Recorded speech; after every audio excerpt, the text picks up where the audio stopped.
জানতে পারলাম সূরা ইখলাসে আছে কুল হু আল্লাহু আহাদ, বলো আল্লাহ এক ও অদ্বিতীয়।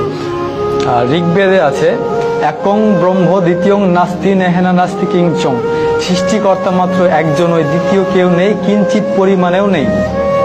তখন আমার মাথায় চিন্তা আসলো যে সৃষ্টিকর্তা যে একজন, কিন্তু আমরা তো অনেক ধরনের মূর্তির পূজা করি, তাহলে এগুলো কোত্থেকে আসলো?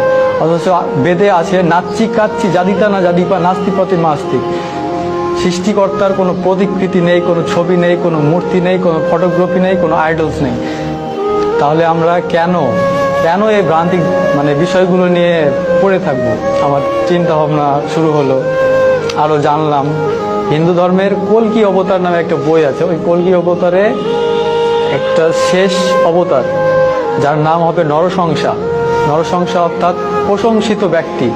প্রশংসিত ব্যক্তিকে আপনি যদি আরবিতে নিয়ে যান তাহলে হবে মোহাম্মদ। মোহাম্মদ অর্থ হচ্ছে প্রশংসিত ব্যক্তি। ওই থেকে আর কি মনের মধ্যে একটা খটকা, যে আরেকটা মন্ত্র আমি পেলাম কল্কি অবতারে, লা ইলাহা হরিতি পাপং ইল্লো ইলাহা পরম পদম জন্ম বৈকুণ্ঠ অপরিণীতি জপি নাম মোহাম্মদম। এখানে আল্লাহর কথা আছে, রাসূল সাল্লাল্লাহু আলাইহি সাল্লামের কথা আছে। তখন আর কি আমি পুরোপুরি শিওর হয়ে গেলাম।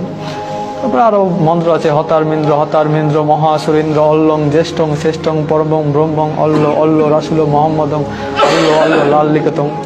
এই ধরনের এই মন্ত্রগুলোতে আর কি কল্কি অবতারে মোহাম্মদের, আমাদের যে নবী, শেষ নবী মুহাম্মদ সাল্লাল্লাহু আলাইহি সাল্লামের কথা আছে। এগুলো ধীরে ধীরে আমি বুঝতে পারলাম।